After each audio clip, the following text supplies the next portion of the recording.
Bharatiya Janata party के सांसद निशिकांत दुबे ने तो हद ही पार कर दी है।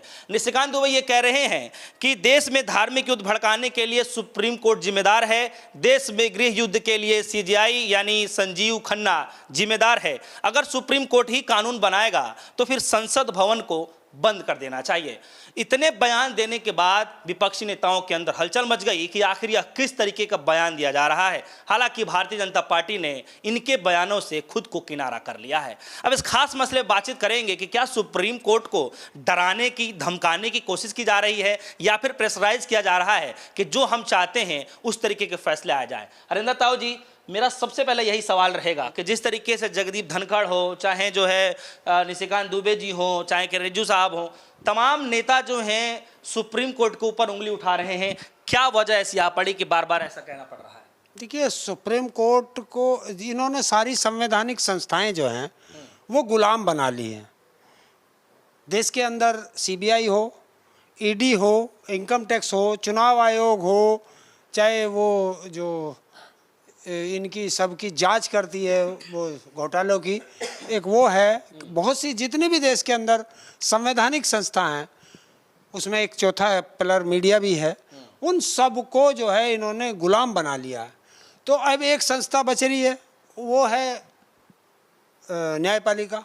ये न्यायपालिका को कंट्रोल करना चाहते हैं अपने अंडर में, और उसको कंट्रोल करने के लिए न्यायपालिका पर दबाव बनाया जा रहा है। ये दबाव बनाने की रीति है कि आप जो हम कहें निर्णय वो देना पड़ेगा। ये वो दबाव है न्यायपालिका पे, सुप्रीम कोर्ट पर दबाव है, क्योंकि जब इन्होंने अलग अलग सरकार के फेवर में फैसले चले जाते हैं तो ये लोग खुश रहते हैं, और अगर जनता के फेवर में फैसला चला जाता है तो इनको मिर्ची लग जाती है। और ये जैसे किरण रिजिजू हो, ये निशिकांत दुबे हो, चाहे धनखड़ हो, ये वो क्या कहूँ, उनके गुलाम हैं बीजेपी के, आरएसएस के, कि इनको बोलने के लिए छोड़ दिया जाता है। बताइए, उपराष्ट्रपति का क्या वास्ता न्यायपालिका से? वो कह रहा है राष्ट्रपति को हम ये नहीं होने देंगे। अरे तुम कौन हो? तू पहले तो अपना बताते कि तेरी क्या अहमियत है इस देश में। उपराष्ट्रपति उपराष्ट्रपति क्या होता है? क्या होता है? पावर क्या है इसकी? पावर है इसके पास कुछ? सभापति है। सभापति के, अरे यार, व्यक्ति सभापति के पद पर बैठ करके ये कहता हो कि 25 साल पहले मैंने आरएसएस की गुलामी स्वीकार कर ली थी, तो वो क्या है? वो राष्ट्रपति के पद पर बैठने के काबिल है? जो आरएसएस की गुलामी स्वीकार कर चुका हो, कह रहा मैं आरएसएस का अर्जुन बन चुका हूं। और एक हमारे यहाँ तो एक कहावत है, टूटी हुई खाट और झुका हुआ जाट घर से बाहर ही ठीक है। घर से बाहर ठीक है। अब ये घर से बाहर निकले हुए हैं, इसको पता है जगदीप धनखड़ जी को कि अब इसके आगे तो तुझे कुछ बना नहीं सकते ये, और काम तेरे पास कुछ है नहीं, तो कुछ ना कुछ तो वो बोलता रहेगा, चुप तो ही बैठेगा नहीं। तो ये कंट्रोवर्सी पैदा की जाती है। रही जो किरण रिजिजू है, उसकी भाषा पहले की देखो और अब की देखो। जब वो कानून मंत्री था तब की भाषा देखो और अब की भाषा देखो, अंतर आ गया। अब ये निशिकांत दुबे, इसके खिलाफ देशद्रोह का मुकदमा और जो क्या टाड़ा पाड़ा है वो तुरंत लग जानी चाहिए, क्योंकि देश की कानून व्यवस्था पर इसने सबको जो है वो बता दिया। इस तरह की भाषा बोल सकते हैं तो डायरेक्ट सीजीआई को ही, यही तो है यार। ये सुप्रीम कोर्ट, ये न्यायपालिका को तुरंत संज्ञान, स्वयं संज्ञान लेकर के, और कौन कह रहा है? ये बीजेपी का कार्यकारी अध्यक्ष कह रहा है कि इससे हमारा कोई वास्ता नहीं। बीजेपी तो कह रही कि इनसे जो हम इनके बयान से हम किनारा करते हैं। निशिकांत बयान से क्या किनारा करते हैं? इन्होंने तो कह के अपना पल्ला छुड़ा लिया। अगर किसी का बेटा अपराध करके आए और 10 साल से वो घर नहीं आया और उसने कहीं अपराध कर दिया और वो पुलिस वाले उसके घर पहुंचते हैं, उसके माँ बाप कहते हैं कि हमारे इस बेटे से हमारा कोई वास्ता नहीं है, 10 साल से हमने इसका मुंह तक नहीं देखा, उसकी तो बेचारे की कोई नहीं सुनता। उसके तो माँ बाप को, भाई बहन को, सबको पकड़ के पुलिस ले जाएगी।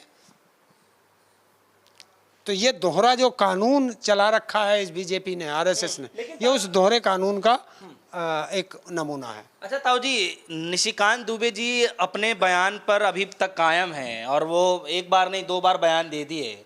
उधर जेपी नड्डा साहब ये कह रहे हैं कि नसीहत ये दे रहे हैं कि जो है हम जो है सुप्रीम कोर्ट का सम्मान करते हैं, हम सीजीआई का सम्मान करते हैं, हम उनके फैसले का सम्मान करते हैं और इनके बयानों से हम बिल्कुल किनारा करते हैं। उनका निजीगत बयान है, व्यक्तिगत बयान है, हमारा इस पार्टी का जो है इनके बयानों से कुछ लेना देना नहीं है। तो आप ये वो वाली भाषा है कि जैसे 2 आदमी छोड़ रखे कि जाकर के इसके मुंह पे चांटे मारना, वो चांटे मारेंगे और मैं जाकर के पुचकारूंगा नहीं भाई नहीं, हम तेरे साथ खड़े हैं, ये गलत है हो रहा है, और उससे कह रहे हैं मार। तो ये इनकी औकात है। बीजेपी के किसी भी सांसद की औकात है कि नरेंद्र मोदी, अमित शाह, ये क्यों नहीं बोले भाई? इनको बोलना चाहिए था। नहीं, अब जेपी नड्डा जी ने अब दिया है ना, अब बोला है कि जो है अब आपको आगे से ऐसी भाषाओं का उपयोग नहीं करना है। पहला तो इन्हें पार्टी से निकालो हैं, और अगर इन किरण रिजिजू का क्या होगा? जी और बोल रहे जगदीप धनखड़ का क्या करोगे? निकालो इन्हें, बर्खास्त करो सबको जो बदतमीजी से बोलता है, जो सुप्रीम कोर्ट पर उंगली उठा रहा है। अरे वो निर्णय देंगे तो वो संविधान के अनुसार ही तो देंगे, कानून के अनुसार ही तो निर्णय देंगे। और अगर तुम्हें अपने ही फेवर में लेना है तो संविधान में को भी ताला मार दो, इसमें संसद में भी ताला मार दो, इसमें भी ताला मार दो, क्या बोलते हैं सुप्रीम कोर्ट में भी, और कर दो कि तालिबानों का राज हो गया और हम तालिबानी हो गए। जो तुम फैसला कर दो, उठा लो तलवार फिर। लेकिन निशिकांत दुबे जी को यूं ऐसा क्यों कहना पड़ रहा है कि जो न्यायपालिका है, जो जिस तरीके से पहले 370 पर निर्णय आया जी, बीजेपी खुश, एक वो था पेगासस पे आया बीजेपी खुश, राफेल पे आया बीजेपी खुश। तो जब बीजेपी के फेवर में सुप्रीम कोर्ट से निर्णय आए तो ये खुश। और अब जो ये वक्फ बोर्ड का जो मुकदमा था, इनको जमीन कब्जा करनी थी और न्यायपालिका ने उस पर अभी कुछ टिप्पणी कर दी, 2-4 दिन के लिए रोक लगा दी। तो इनको डर लगने लगा कि अगर न्यायपालिका ने निर्णय संविधान के अनुसार दे दिया तो हमारा क्या होगा। लेकिन अभी तो फैसला आया नहीं। मैं तो इसीलिए तो जज पर दबाव बनाया जा रहा है, इसीलिए तो उसके खिलाफ इतनी टिप्पणियां की जा रही हैं, इसीलिए संविधान को गलत बताया जा रहा है, इसीलिए सुप्रीम कोर्ट के चीफ जस्टिस को क्या भाषा बोली गई है। ये चीफ जस्टिस ये काम करेगा? अगर ये काम भी करेगा तो ये संसद में बैठे हुए दलाल करेंगे। तो क्या था, आप इस बात को मानते हैं कि अब ये लड़ाई न्यायपालिका वर्सेस विधायिका के बीच में हो गई है? नहीं, ये विधायिका और संविधान की लड़ाई है। ये बीजेपी और आरएसएस और संविधान की लड़ाई है कि संविधान को कैसे खत्म करें। ये आरएसएस और बीजेपी का एक प्रोपगेंडा है, और जो सुप्रीम कोर्ट है वो संविधान की व्याख्या करने के लिए बैठा हुआ है। वो कोई कानून नहीं बनाता। सुप्रीम कोर्ट ने आज तक कोई कानून बनाया क्या? वो बनाता ही नहीं है। कानून बनाने का काम जो है वो संसद का है, लेकिन संविधान की व्याख्या करना ये हमारे सुप्रीम कोर्ट का काम है, और सुप्रीम कोर्ट हमेशा संविधान की व्याख्या करता है। लेकिन निशिकांत दुबे तो ये कह रहे हैं कि सुप्रीम कोर्ट जो है कानून बनाने का काम ना करे, अगर कानून खुद सुप्रीम कोर्ट बनाएगा तो फिर संसद भवन को यार ये निशिकांत दुबे ही भगवान हो गया क्या? यही संविधान का सबसे बड़ा ज्ञाता है क्या? यही कानून का सबसे बड़ा ज्ञाता है क्या? ऐसे निशिकांत दुबे 365 आए और 365 गए। जो संविधान में बैठा हुआ जज है ना, आज की तारीख में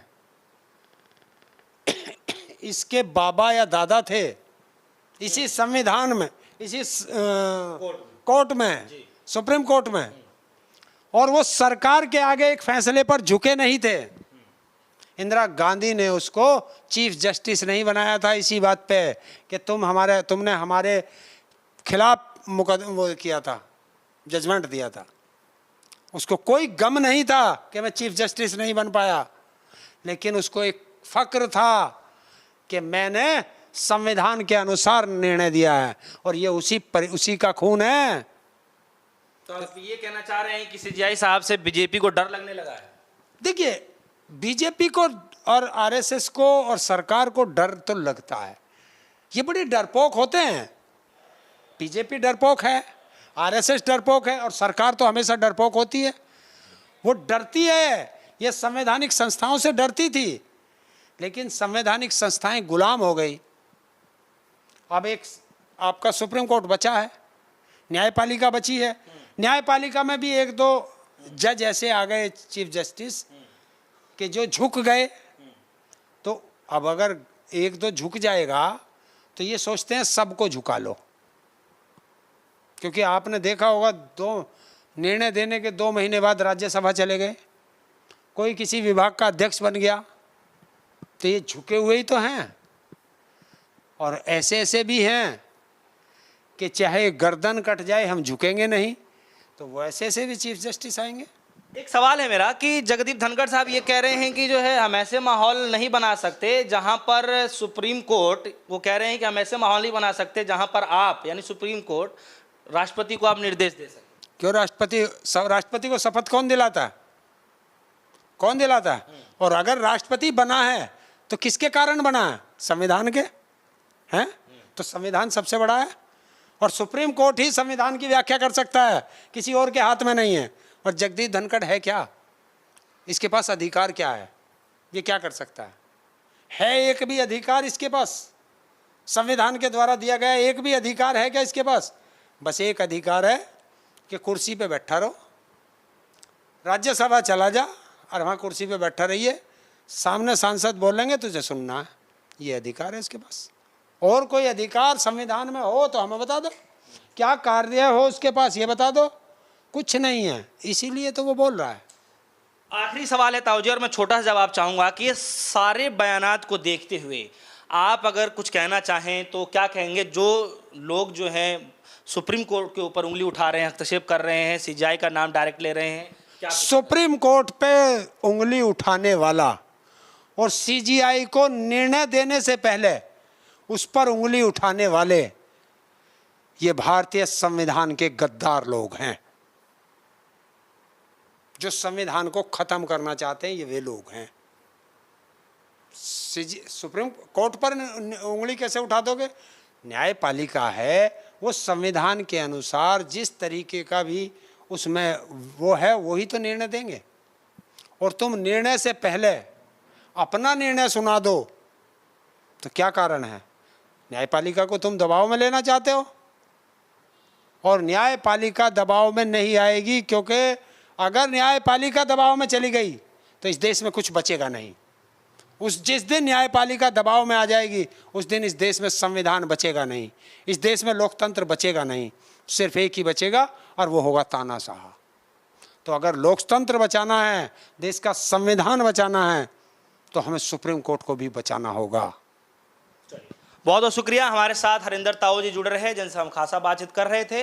देखिए, इन दिनों सुप्रीम कोर्ट को लेकर भारतीय जनता पार्टी के मंत्री हो, तमाम नेता हो, सांसद हो, वो बार बार हस्तक्षेप कर रहे हैं कि सीजीआई साहब जो है इस तरीके काम कर रहे हैं, सुप्रीम कोर्ट जो है पारदर्शिता नहीं ला रहा है फैसलों में, तमाम तरीके के जो है उनको पर उंगली उठाई जा रही है। लेकिन सवाल ऐसे समय में उठ रहा है कि वक्फ बिल कानून जब आया उस पर जो थोड़ी बहुत सुनवाई हुई, अभी अगला तारीख आना है, अभी पूरी जो है फैसला भी नहीं हुआ है, लेकिन इससे पहले जिस तरीके के बयानात दिए जा रहे हैं, इस बयानातों को हम कैसे जोड़ करके देख सकते हैं? क्या कोई दबाव बनाने की कोशिश है? क्या जो है डराने की कोशिश की जा रही है, या फिर असलियत चल क्या रहा है? हालांकि भारतीय जनता पार्टी के बड़े नेताओं ने तो है ऐसे बयानों से किनारा कर लिया है, लेकिन हकीकत क्या है ये तो आम जनता ही बताएगी। फिलहाल आप सभी के मन में क्या कुछ चल रहा है, वीडियो के कमेंट सेक्शन में जाकर जरूर बताइएगा। फिलहाल के लिए दीजिए इजाजत। देखते रहिए डिशो न्यूज़। धन्यवाद।